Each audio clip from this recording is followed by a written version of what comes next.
जय श्री राम। जब विभीषण जी लंका छोड़कर समुद्र लांघकर श्री राम जी के पास पहुँचे तो उन्होंने वहाँ वानर सैनिकों से कहा कि वे बताएं कि विभीषण जी श्री राम जी की शरण में आए हैं। तो विभीषण जी अन्य 4 राक्षसों के साथ आकाश में ही स्थित रहे। तत्पश्चात बाकी सभी वानरों ने श्री राम भगवान को ये परामर्श दिया कि उन्हें ना माना जाए, वो शत्रु के कुल से हैं। परंतु श्री राम और हनुमान जी दोनों ने ये कहा कि शत्रु को, जो चाहे शत्रु भी हो, जो शरणागत है उसकी रक्षा करनी चाहिए। उसके पश्चात की कथा इस प्रकार से है। रावणे राघवेण भेदते संतो रावानुजः विभीषणो महाप्राज्ञो भूमि समवलोकयत। इस प्रकार श्री रघुनाथ जी के अभय देने पर विनयशील महाबुद्धिमान विभीषण ने नीचे उतरने के लिए आकाश की ओर देखा, पृथ्वी की ओर देखा। वे अपने भक्त सेवकों के साथ हर्ष से भरकर आकाश से पृथ्वी पर उतर आए। उतरकर चारों राक्षसों के साथ धर्मात्मा विभीषण श्री राम जी के चरणों में पड़े। उस समय विभीषण ने श्री राम से धर्मानुकूल युक्ति युक्त समयोचित और हर्षवर्धक बात कही। भगवान, मैं रावण का छोटा भाई हूँ। रावण ने मेरा अपमान किया है। आप समस्त प्राणियों को शरण देने वाले हैं, इसलिए मैंने आपकी शरण ली है। अपने सभी मित्र, धन, लंकापुरी को मैं छोड़ आया हूँ। अब मेरा राज्य, जीवन, सुख सब आपके ही अधीन है। विभीषण के ये वचन सुनकर श्री राम ने मधुर वाणी द्वारा उन्हें सांत्वना दी और नेत्रों से मानो उन्हें पी जाएंगे इस प्रकार प्रेम पूर्वक उनकी ओर देखते हुए कहा, विभीषण, तुम मुझे ठीक ठीक राक्षसों का बलाबल बताओ। अनायास ही महान कर्म करने वाले श्री राम के ऐसा कहने पर राक्षस विभीषण ने रावण के संपूर्ण बल का परिचय देना आरंभ किया। राजकुमार ब्रह्मा जी के वरदान के प्रभाव से दशमुख रावण केवल मनुष्य को छोड़कर गंधर्व, नाग, पक्षी आदि सभी प्राणियों के लिए वध्य है। रावण से छोटा और मुझसे बड़ा जो मेरा भाई कुंभकर्ण है, वो महातेजस्वी और पराक्रमी है। युद्ध में वह इंद्र के समान बलशाली है। श्री राम रावण के सेनापति का नाम प्रहस्त है। शायद आपने भी उसी का नाम सुना होगा। उसने कैलाश पर घटित हुए युद्ध में कुबेर की सेना मणिभद्र को भी पराजित कर दिया था। रावण के पुत्र को जो इंद्रजीत है, वह गुह के चमड़े के बने हुए दस्ताने पहनकर अवध्य कवच धारण करके हाथ में धनुष लेकर जब युद्ध में खड़ा होता है, उस समय अदृश्य हो जाता है। रघुनंदन श्रीमान इंद्रजीत ने अग्निदेव को तृप्त करके ऐसी शक्ति प्राप्त कर ली है कि वह विशाल व्यू से युक्त संग्राम में अदृश्य होकर शत्रुओं पर प्रहार कर सकता है। महोधर, महापार्श्व और अकंपन ये तीनों राक्षस रावण के सेनापति हैं और युद्ध में लोकपालों के समान पराक्रम प्रकट करते हैं। लंका में रक्त और मांस का भोजन करने वाले और इच्छानुसार रूप धारण करने में समर्थ जो 10 कोटि सहस्त्र 1 खरब राक्षस निवास करते हैं, उन्हें साथ लेकर राजा रावण ने लोकपालों से युद्ध किया था। उस समय देवताओं सहित वे सब लोकपाल दुरात्मा रावण से पराजित होकर भाग खड़े हुए। विभीषण की यह बात सुनकर रघुकुल तिलक श्री राम ने मन ही मन उस सब पर बारंबार विचार किया। इस प्रकार कहा, विभीषण, तुम रावण के युद्ध विषय के जिन जिन पराक्रमों का वर्णन किया है, मैं उन्हें अच्छी तरह जानता हूँ। परंतु सुनो, मैं सच कहता हूँ कि प्रहस्त और पुत्रों सहित रावण का वध करके मैं तुम्हें लंका का राजा बनाऊंगा। रावण रसताल और पताल में प्रवेश कर जाए अथवा पितामह ब्रह्मा के पास भी चला जाए तो वह मेरे हाथ से जीवित नहीं छूट सकेगा। मैं अपने तीनों भाइयों की सौगंध खाकर कहता हूँ कि युद्ध में पुत्र, भृत्यजन, बंधु बांधव सहित रावण का वध किए बिना अयोध्यापुरी में प्रवेश नहीं करूंगा।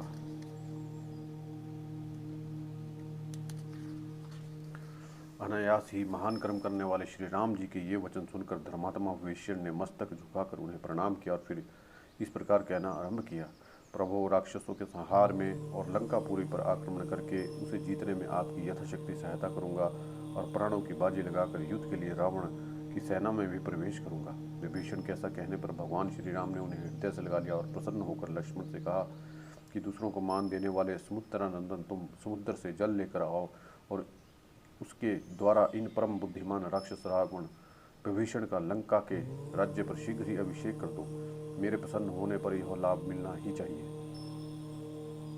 ऐसा कहने पर सुमित्रा कुमार लक्ष्मण ने मुख्य वानरों के बीच महाराज श्री राम के आदेश से विभीषण का राक्षसों के राजा पद पर अभिषेक कर दिया। भगवान श्री राम का यह तात्कालिक प्रसाद देखकर सब वानर हर्ष ध्वनि करने और महात्मा श्री राम को साधुवाद देने लगे। तत्पश्चात हनुमान और सुग्रीव ने विभीषण से पूछा, राक्षस राज, हम सब लोग इस अक्षोभ्य समुद्र को महाबली वानरों की सेनाओं के साथ किस प्रकार पार कर सकेंगे? जिस उपाय से हम सब लोग सेना सहित नदों और नदियों के स्वामी वरुण ने समुद्र को पार जा सके, वो बताओ। इस प्रकार पूछने पर धर्मात्मा विभीषण ने यूँ उत्तर दिया, रघुवंशी राजा श्री राम को समुद्र की शरण लेनी चाहिए। इस प्रकार अपार महासागर को राजा सगर ने खुदवाया था।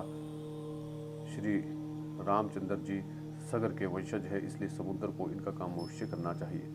विद्वान राक्षस विभीषण के ऐसा कहने पर सुग्रीव उस स्थान पर आए जहाँ लक्ष्मण सहित श्री राम विद्यमान थे। वहाँ विशाल ग्रीवा वाले सुग्रीव ने समुद्र पर धरना देने के विषय में विभीषण का शुभ वचन था उसे कहना आरंभ किया। भगवान श्री राम स्वभाव से ही धर्मशील थे, वे अतः उसे विभीषण की यह बात अच्छी लगी। वे महातेजस्वी रघुनाथ जी लक्ष्मण सहित कार्यदक्ष वानर राज सुग्रीव का सत्कार करते हुए उनसे मुस्कुरा कर बोले, लक्ष्मण, विभीषण की यह सहमति मुझे भी अच्छी लगती है, परंतु सुग्रीव राजनीति के बड़े पंडित और तुम भी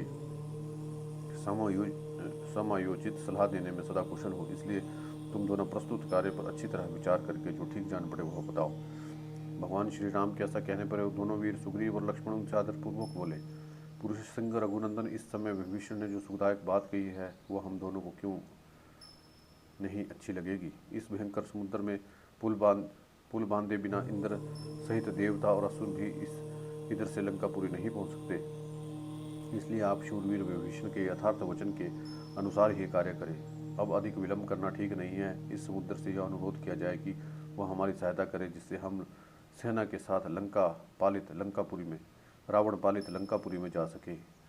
उन दोनों के ऐसा कहने पर श्री राम जी उस समय समुद्र के तट पर कुश बिछाकर उसके ऊपर उसी तरह बैठ गए जैसे वेदी पर अग्निदेव प्रतिष्ठित होते हैं। इस बीच में दुरात्मा राक्षस राज रावण के गुप्तचर पराक्रमी राक्षस शार्दुल ने वहां आकर सागर तट पर छावनी डाले हुए सुग्रीव द्वारा सुरक्षित वानर छावनी को देखा और सब ओर से शांत भाव से स्थित हुई उस विशाल सेना को देखकर वह राक्षस लौट गया और जल्दी से लंकापुरी में जाकर रावण से बोला, महाराज, लंका की ओर वानरों और भालुओं का एक प्रभाव सा बढ़ता आ रहा है, वह दूसरे समुद्र के समान अगाध और असीम है। राजा दशरथ के दोनों पुत्र श्री राम और लक्ष्मण बड़े ही रूपवान और श्रेष्ठ वीर हैं, वे सीता का उद्धार करने के लिए आ रहे हैं। महातेजस्वी महाराज, ये दोनों रघुवंशी बंधु भी इस समय समुद्र के तट पर आकर ठहरे हुए हैं। वानरों की वह सेना सब ओर से 10 योजन के खाली स्थान को घेर कर वहाँ ठहरी हुई है। यह बिल्कुल ठीक बात है, आप शीघ्र ही इस विषय में विशेष जानकारी प्राप्त करें। राक्षस सम्राट अपने दूत शीघ्र सारी बातों का पता लगाने के योग्य हैं, अतः उन्हें भेजे। तत्पश्चात जैसे उचित समझे वैसा ही करे, चाहे उन्हें सीता को लौटा दें, चाहे सुग्रीव की मीठी मीठी बातें करके अपने पक्ष में मिला ले, अथवा सुग्रीव और श्री राम में फूट डलवा दे। शार्दुल की बात सुनकर राक्षस राज रावण सहसा व्यग्र हो उठा और अपने कर्तव्य का निश्चित करके अथर्व वेदों में श्रेष्ठ शुक नामक राक्षस से यह उत्तम वचन बोला, दूत, तुम मेरे कहने से शीघ्र ही वानरराज सुग्रीव के पास जाओ और मधुर एवं उत्तम वाणी द्वारा निर्भीकतापूर्वक उनसे यह मेरा संदेश कहो। वानरराज, आप वानरों के महाराज के कुल में उत्पन्न हुए हैं, आदरणीय ऋक्ष रजा के पुत्र हैं और स्वयं भी बड़े बलवान हैं। मैं आपको अपने बड़े भाई के समान समझता हूँ। यदि मुझे आपसे कोई लाभ नहीं हुआ तो मेरे द्वारा आपको कोई हानि भी नहीं हुई है। सुग्रीव, यदि मैं बुद्धिमान राजपुत्र राम की स्त्री को हर लाया हूँ तो इसमें हानि ही क्या है, अतः आप किष्किंधा को लौट जाइए। हमारी इस लंका में वानर लोग किसी तरह भी नहीं पहुँच सकते, यहाँ देवता और गंधर्वों का प्रवेश होना भी असंभव है, फिर मनुष्य और वानरों की तो बात ही क्या है। राक्षस राज रावण के इस प्रकार संदेश देने पर उस समय निशाचर शुक तोता नामक पक्षी का रूप धारण करके तुरंत ही आकाश में उड़ चला। समुद्र के ऊपर बहुत दूर तक रास्ता तय करने के बाद वो सुग्रीव के पास जा पहुंचा और आकाश में ही ठहर कर उसने दुरात्मा रावण की आज्ञा के अनुसार वे सारी बातें सुग्रीव से की। जिस समय वह संदेश सुना रहा था उसी समय वानर उछलकर तुरंत उसके पास जा पहुंचे। वे चाहते थे कि हम शीघ्र ही इसके पंख नोच डालें और इसे घूंसों से मार डालें। इस निश्चय के साथ सारे वानरों ने उस निशाचर को बलपूर्वक पकड़ लिया और कैद करके तुरंत आकाश से भूतल पर उतारा। इस प्रकार वानरों को पीड़ा देने पर शुक पुकार उठा, रघुनंदन राजा लोग दूतों का वध नहीं करते, अतः आप इन वानरों को भलीभांति रोके जो स्वामी के अभिप्राय को छोड़कर अपना मत प्रकट करने लगता है। वह दूत बिना कहीं हुई बात कहने का अपराधी है, अतः वही युद्ध के योग्य होता अतः वही वध के योग्य होता है। शुक के वचन और विलाप को सुनकर भगवान श्री राम ने उसे पीटने वाले प्रमुख वानरों को पुकार कर कहा, इसे मत मारो। उस समय तक शुक के पंखों का भार कुछ हल्का हो गया था, क्योंकि वानरों ने उसे नोच डाला था। फिर उसे अभय देने पर शुक आकाश में खड़ा हो गया और पुनः बोला, महान बल और पराक्रम से युक्त शक्तिशाली सुग्रीव, समस्त लोगों को रुला देने वाले रावण को मुझे आपकी ओर से क्या उत्तर देना चाहिए। शुक के इस प्रकार पूछने पर उस समय कपि शिरोमणि महाबली उदार चेता वानरराज सुग्रीव ने उस निशाचर के दूत से स्पष्ट एवं निश्चल बात कही, दूत, तुम रावण से इस प्रकार कहना, वध के योग्य दशानन, तुम ना मेरे मित्र हो, न दया के पात्र हो, ना मेरे उपकारी हो, ना मेरे प्रिय व्यक्तियों में से ही कोई हो, भगवान श्री राम के शत्रु हो। इस कारण अपने सगे संबंधियों सहित तुम बाली की भांति मेरे लिए वध्य हो।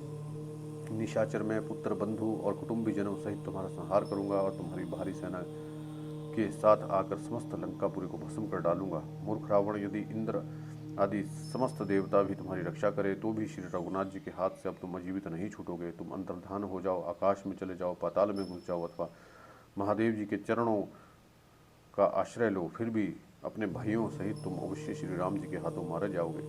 तीनों लोकों में मुझे कोई भी पिशाच, राक्षस, गंधर्व, असुर ऐसा नहीं दिखाई देता जो तुम्हारी रक्षा कर सके। चिरकाल के बूढ़े गृहराज जटायु को तुमने क्यों मारा? यदि तुम में बड़ा बल था तो श्री राम और लक्ष्मण के पास से विशालोचना सीता का अपहरण क्यों नहीं किया? तुम सीता को ले जाकर अपने सिर पर आई हुई विपत्ति को क्यों नहीं समझ रहे हो?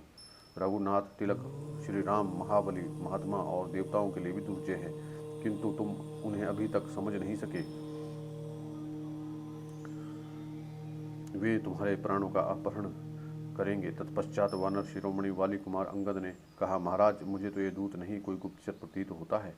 इसने यहाँ खड़े खड़े आपकी सारी सेना का माप तोल लिया है, पूरा अंदाजा लगा लिया है। इसे पकड़ लिया जाए, लंका को ना जाने पाए, मुझे यही ठीक जान पड़ता है। फिर तो राजा सुग्रीव के आदेश से वानरों ने उछलकर उसे पकड़ लिया और बांध दिया। फिर बेचारा अनाथ की भांति विलाप करता रहा।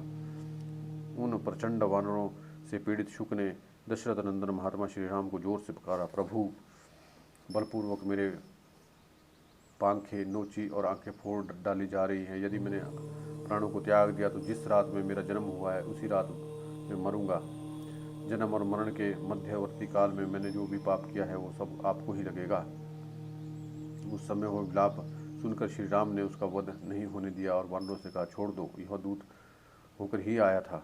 तदनंतर श्री रघुनाथ जी समुद्र के तट पर कुशा बिछाकर महासागर के समक्ष हाथ जोड़कर पूर्वाभिमुख हो वहां लेट गए।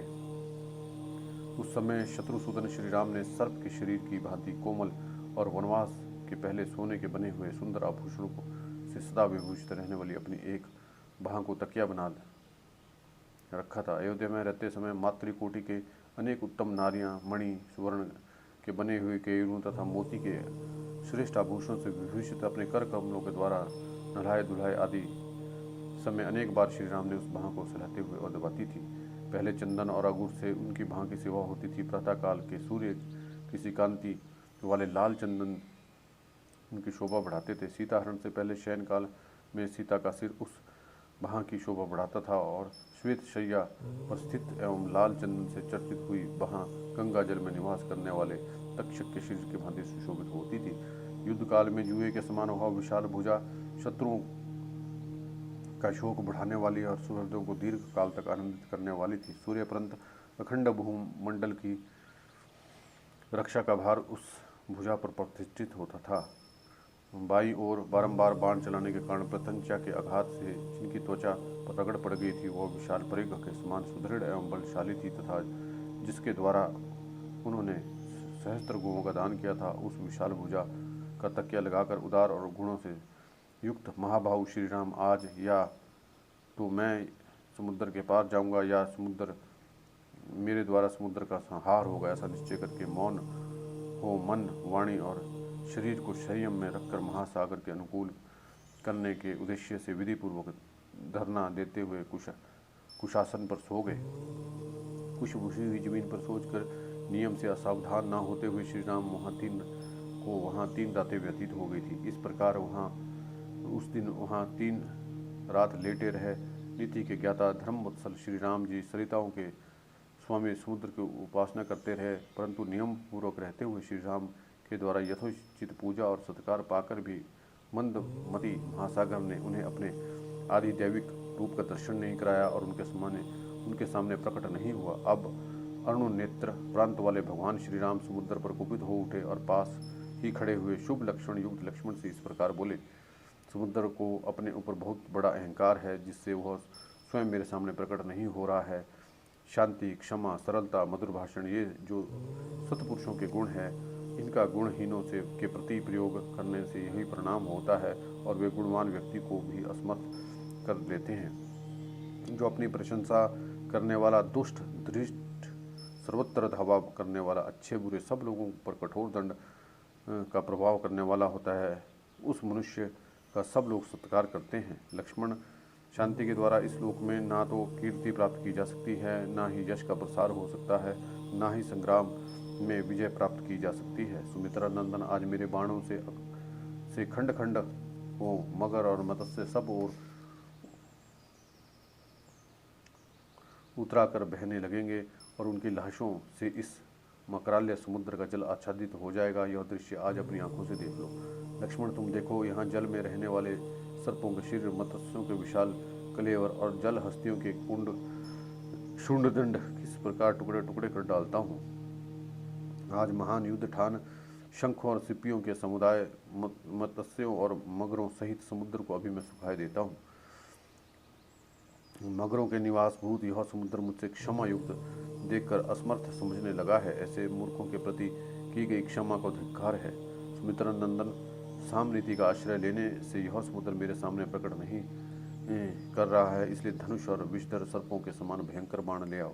मैं समुद्र को सुखा डालूंगा, फिर वान लोग पैदल चलकर ही लंकापुरी को चलेंगे।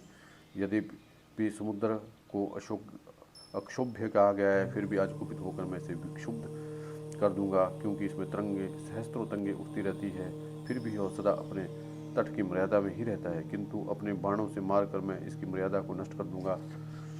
बड़े बड़े दानवों से भरे हुए इस महासागर में हलचल मचा दूंगा और तूफान ला दूंगा। यह कहकर दुर्धर्ष वीर भगवान श्री राम ने हाथ में धनुष लिया। वे क्रोध से आंखें फाड़ कर देखने लगे और प्रलय अग्नि के समान प्रज्वलित हो उठे। उन्होंने भयंकर धनुष को धीरे से दबाकर उसमें प्रत्यंचा चढ़ा दी और टंकार से सारे जगत को कंपित करते हुए बड़े भयंकर बाण छोड़े, मानो इंद्र ने बहुत ही वज्रों का प्रहार किया हो। तेज से प्रज्वलित हुए महान वेगशाली श्रेष्ठ बाण समुद्र में के जल में घुस गए। वहाँ रहने वाले सर्प और भय से थर्रा उठे। मत्स्य और मगरों सहित महासागर के जल का महान वेग सहजतया अत्यंत गंभीर हो गया। वहाँ तूफान का कोलाहल सा छा गया। बड़ी बड़ी तरंगमालाओं से सारा समुद्र व्याप्त हो उठा। शंख और सिपियाँ पानी के ऊपर छा गई। वहाँ धुआं उठने लगा और महासागर सहसा बड़ी बड़ी लहरें चक्कर काटने लगी। चमकीले फन और दीपतशाली नेत्रों वाले सर्प व्यथित हो उठे और पाताल में रहने वाले महाक्रमी दानव भी व्याकुल हो गए। सिंधुराज की सहस्त्र लहरें और विंध्याचल और मंदराचल के समान विशाल और विस्तृत नाकों और मकरों के साथ लिए ऊपर को उठने लगी। सागर की उताल तरंग माराएं झूमने और चक्कर काटने लगी। वहाँ निवास करने वाले नाग और राक्षस घबरा गए। बड़े बड़े ग्रह ऊपर को उछलने लगे और वरुण के निवासभूत उस समुद्र में सब और भारी कोलाहल मच गया। तदनंतर रघुनाथ जी ने रोष से लंबी सांस लेते हुए भयंकर वेगशाली अनुपम धनुष को पुनः खींचने लगे और यह देखकर समुद्रा कुमार लक्ष्मण उछलकर उनके पास जा पहुंचे। बस बस, अब नहीं, ऐसा कहते हुए उन्होंने धनुष को पकड़ लिया। भैया, आप वीर शिरोमणि, इस समुद्र को नष्ट किए बिना अब आपका कार्य संपन्न हो जाएगा। आप जैसा महापुरुष क्रोध के अधीन नहीं होते। आप सुदीर्घ काल तक उपयोग में लाए जाने वाले अच्छे उपाय पर दृष्टि डाले, कोई दूसरा उत्तम उपाय सोचें। इस समय अंतरिक्ष में अव्यक्त रूप से स्थित ऋषियों और देवियों ने भी हाय यह तो बड़े कष्ट की बात है, ऐसा कहते हुए अब नहीं कहकर बड़े जोर से कोलाहल किया। तब रघुकुल श्री राम ने समुद्र से कठोर शब्दों में कहा, महासागर आदि में पाताल सहित तुझे सुखा डालूंगा। सागर मेरे बाणों से तुम्हारी सारी जल राशि दग्ध हो जाएगी, तू सूख जाएगा और तेरे भीतर रहने वाले सभी जीव नष्ट हो जाएंगे। उस दशा में तेरे जल के स्थान में विशाल बालू का राशि पैदा हो जाएगी। समुद्र मेरे धनुष द्वारा की गई बाण वर्षा से जब तेरी ऐसी दशा हो जाएगी, तब वानर लोग पैदल ही चलकर तेरे उस पार पहुंच जाएंगे। दानवों के निवास स्थान तू केवल चारों ओर से बहकर आई हुई जल राशि का संग्रह करता है। तू मेरे बल और पराक्रम का पता नहीं है, किंतु याद रख तुझे मुझसे बड़ा भारी संताप प्राप्त होगा। यूं कहकर महाबली राम ने एक ब्रह्मदंड के समान भयंकर बाण को ब्रह्मास्त्र से आमंत्रित करके अपने श्रेष्ठ धनुष पर चढ़ाकर खींचा। रघुनाथ के सहसा उस धनुष को खींचे जाते ही पृथ्वी और आकाश मान लो फटने लगे और पर्वत डगमगा उठे। संसार में अंधकार छा गया, किसी को दिशाओं का ज्ञान न रहा। सरिताओं और सरोवरों में तत्काल हलचल पैदा हो गई। चंद्रमा और सूर्य नक्षत्रों के साथ तीव्र गति से चलने लगे। सूर्य की किरणों से प्रकाशित होने पर भी आकाश में अंधकार सा छा गया। उस समय आकाश में सैकड़ों उल्काएं प्रकाशित करने लगी। अंतरिक्ष से अनुपम और भारी गड़गड़ाहट के साथ वज्रपात होने लगे। परिवह और वायु भेदों के समूह बड़े वेग से बहने लगे। वह मेघों की घटा को उड़ाता हुआ बारंबार वृक्षों को तोड़ने, बड़े बड़े पर्वतों से टकराने और शिखरों के खंडित करके गिराने लगा। आकाश में महान वेगशाली विशाल वज्र भारी गड़गड़ाहट के साथ टकराकर उस समय विद्युत अग्नि की वर्षा करने लगे। जो प्राणी दिखाई देते थे वो नहीं दिखाई देते थे, वे सब बिजली की कड़क के समान भयंकर शब्द करने लगे। उसमें कितने ही अभिभूत हो धराशायी हो गए, कितने ही भयभीत उद्विग्न हो गए, कोई व्यथा से व्याकुल हो गए और कितने ही भय के मारे जड़वत हो गए। समुद्र अपने भीतर रहने वाले प्राणी तरंगों, सर्प और राक्षसों सहित सहसा भयानक वेग से युक्त हो गया और प्रलय काल के बिना ही तीव्र गति से अपनी मर्यादा लांघकर एक योजन आगे बढ़ गया। इस प्रकार नदियों के स्वामी उस उद्धत समुद्र की मर्यादा लांघ कर बल जाने पर शत्रुघ्न श्री राम जी अपने स्थान से पीछे नहीं हटे। तब समुद्र के बीच से सागर स्वयं मूर्तिमान होकर प्रकट हुआ और मानो महाशैल मेरु पर्वत के अंगभूत उदयाचल से सूर्य देव उद्भूत हुए हो। चमकीले मुख वाले सर्पों के साथ समुद्र का दर्शन हुआ। उसका वर्ण स्निग्ध वैदुर्यमणि के समान श्याम था और जम्बू नद नामक स्वर्ण के बने हुए आभूषण पहन रखे थे। लाल रंग के फूलों की माला, लाल ही वस्त्र धारण किए थे। उस नेत्र प्रफुल्ल कमल दल के समान सुंदर थे। उसके सिर पर एक दिव्य पुष्पमाला धारण कर रखी थी और सब प्रकार से फूलों से बनाई गई थी। स्वर्ण और तपे हुए कांचन के आभूषण उसकी शोभा बढ़ाते थे। वह अपने ही भीतर उत्पन्न हुए रत्नों के उत्तम आभूषणों से विभूषित था, इसलिए नाना प्रकार के धातुओं से अलंकृत हिमवान पर्वत के समान शोभा पाता था। वह अपने विशाल वक्ष स्थल पर कौस्तुभमणि के सहोदर सदृश्य एक श्वेत प्रभा से युक्त मुख्य रत्न धारण किए हुए था, जो मोतियों की इकहरी माला के मध्य में प्रकाशित हो रहा था।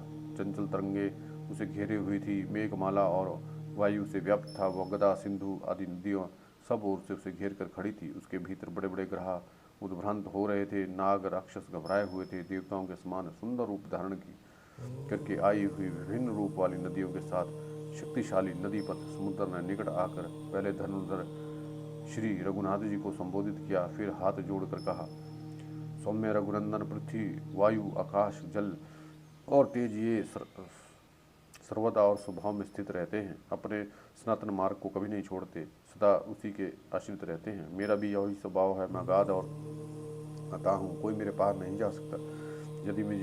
यदि मेरी था मिल गई तो यह विकार मेरे स्वभाव का व्यतिक्रम ही होगा। इसलिए मैं आपसे पार होने का यह उपाय बताता हूँ। राजकुमार, मैं मगर नाग आदि भरे हुए अपने जल को किसी कामना से, लोभ से और भय से किसी तरह स्तंभित नहीं होने दूंगा।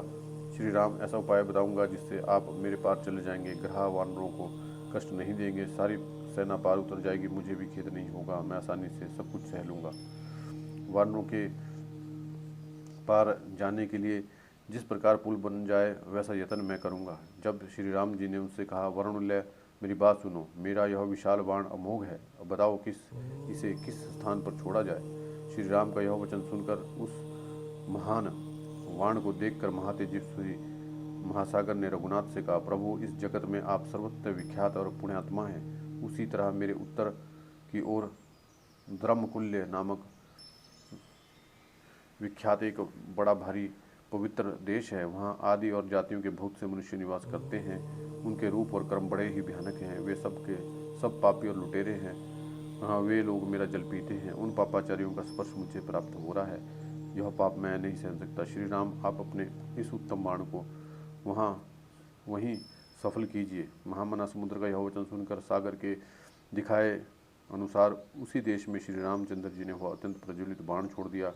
वह वज्र और अशनि के समान तेजस्वी बाण जिस स्थान पर गिरा, वह स्थान उस बाण के कारण पृथ्वी में दुर्गम मरुभूमि के नाम से प्रसिद्ध हुआ। उस बाण से पीड़ित होकर उस समय वसुधा आर्तनाद कर उठी। उसके चोट से जो छेद हुआ उसमें होकर रसातल का जल ऊपर उछलने लगा। वह छिद्र कुएं के समान हो गया और वर्ण के नाम से प्रसिद्ध हुआ। उस कुएं में सदा निकलता हुआ जल समुद्र के जल की भांति ही दिखाई देता है।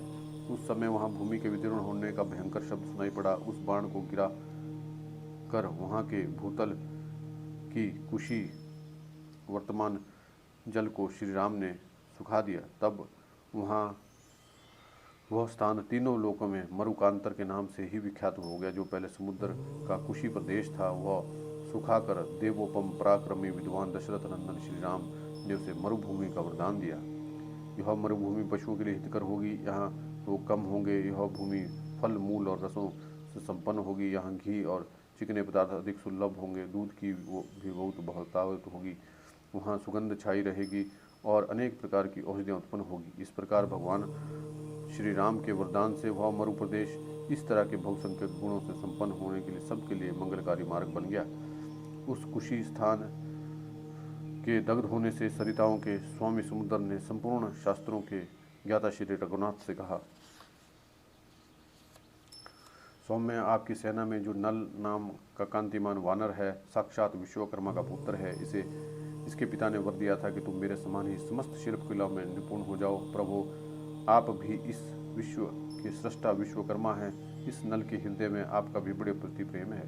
यह महान उत्साही वानर अपने पिता के समान ही शिल्प कर्म में समर्थ है। अतः यह मेरे ऊपर पुल का निर्माण करे, मैं उस पुल को धारण करूंगा। यूं कहकर समुद्र अदृश्य हो गया। तब वानर श्रेष्ठ नल उठकर महाबली श्री राम से इस प्रकार बोला, प्रभु, मैं पिता की दी हुई शक्ति को पाकर इस विस्तृत समुद्र पर सेतु का निर्माण करूंगा। महासागर ने ठीक ही कहा है। संसार में पुरुष के लिए अकृत्यों के प्रति दंड नीति का प्रयोग ही सबसे बड़ा अर्थ साधक है, ऐसा मेरा विश्वास है। वैसे लोगों के प्रति क्षमा, सांत्वना और दान नीति के प्रयोगों को धिक्कार है। इस भयंकर समुद्र को राजा सगर के पुत्रों ने ही बढ़ाया था और फिर भी इस कृतज्ञता से नहीं, दंड के भय से ही सेतु कर्म देखने की इच्छा मन में लाकर श्री रघुनाथ जी को अपनी था दी। मंदराचल पर विश्वकर्मा जी ने जो मेरी माता को यह वर दिया था कि देवी, तुम मेरे गर्भ से मेरे समान ही पुत्र प्राप्त होगा। इस प्रकार मैं विश्वकर्मा का औरस पुत्र हूँ और शिल्प कर्म में उन्हीं के समान हूँ। आज समुद्र में मैंने आज मुझे इन सब बातों का स्मरण दिला दिया है। महासागर ने जो भी कुछ कहा वो ठीक है। मैं बिना पूछे आप लोगों से अपने गुण को नहीं बता सकता था, इसलिए अब तक चुप था। मैं महासागर पर पुल बांधने में समर्थ हूँ। अतः सब वानर आज ही पुल बांधने का कार्य आरंभ कर दे। तब भगवान श्री राम ने भेजे लाखों बड़े बड़े वानर हर्ष और उत्साह में भरकर सब ओर उछलते हुए गए और बड़े बड़े जंगलों में घुस गए। वे पर्वत के समान विशालकाय वानर शिरोमणि पर्वत शिलाएं वृक्षों को तोड़ देते और समुद्र तक खींच लाते। वे साल, अश्वकर्ण, धव, बांस, कुटज, अर्जुन, ताल, तिलक, तिनिश, बेल, चितवन, खिले हुए कनेर, आम, अशोक आदि वृक्षों को समुद्र में पाटने लगे। श्रेष्ठ वानर वहाँ के वृक्षों को जड़ से उखाड़ लाते और जड़ के ऊपर से भी तोड़ लाते थे। इंद्रध्वज के समान ऊंचे ऊंचे वृक्षों को उठाए लिए चले आते थे। ताड़ों, अनारों की झाड़ियाँ, नारियल, बहेड़े के वृक्ष, ककीर, बबूल, नीम भी इधर उधर से तोड़कर लाने लगे। महाकाय वानर, महाबली वानर हाथी के समान बड़ी विशाल भुजाएं और पर्वतों को उखाड़कर विभिन्न यंत्रों के द्वारा समुद्र पर ले आते थे। शिलाखंडों के फेंके जाने से समुद्र का जल सहसा आकाश में उड़ जाता और फिर वहाँ से गिरकर नीचे जाता था। उन वानरों ने सब ओर पत्थर गिराकर समुद्र में हलचल मचा दी और दूसरे वानर 100 योजन लंबा सूत पकड़े हुए थे। नल नदियों के स्वामी समुद्र के बीच में महासेतु का निर्माण कर रहे थे। भयंकर कर्म करने वालों वानरों ने मिलजुल कर उस टाइम सेतु का निर्माण आरंभ किया। कोई नापने के लिए दंड पकड़ते तो कोई सामग्री जुटाते। श्री रामचंद्र जी की आज्ञा शिरोधार्य करके सैकड़ों वानरों जो पर्वत मेघों के समान प्रतीत होते थे वहाँ तिनकों और काष्ठों द्वारा भिन्न भिन्न स्थानों में पुल बांधते रहे, जिनके अग्रभाग फूलों से लदे थे। ऐसे वृक्षों के द्वारा भी वे वानर साधु सेतु बांधते थे। पर्वतों जैसी बड़ी बड़ी चट्टानें पर्वत शिखर लेकर सब ओर दौड़ते वानर दानवों के समान दिखाई देते थे। उस समय उस महासागर में फेंकी जाती हुई शिलाएं और गिराए हुए पहाड़ों के गिरने से बड़ा भीषण शब्द हो रहा था। हाथी के समान विशालकाय वानर बड़े उत्साह और तेजी के साथ काम में लगे हुए थे। पहले दिन उन्होंने 14 योजन लंबा पुल बांधा। फिर दूसरे दिन भयंकर शरीर वाले महाबली वानरों ने तेजी से काम करके 20 योजन पुल बांधा। तीसरे दिन शीघ्रता काम में जुटे हुए महाकाय कपियों ने 21 योजन पुल बांध दिया। चौथे दिन महावेगशाली शीघ्रशाली वानरों ने 22 योजन लंबा पुल बांध दिया। पांचवें दिन शीघ्रता करने पर उन वानरों ने 23 योजन लंबा पुल बांध दिया। इस प्रकार विश्वकर्मा के बलवान पुत्र कांतिमान कपिश्रेष्ठ नल ने समुद्र में 100 योजन लंबा पुल तैयार कर दिया। इस कार्य में वे अपने पिता के समान ही प्रतिभाशाली थे।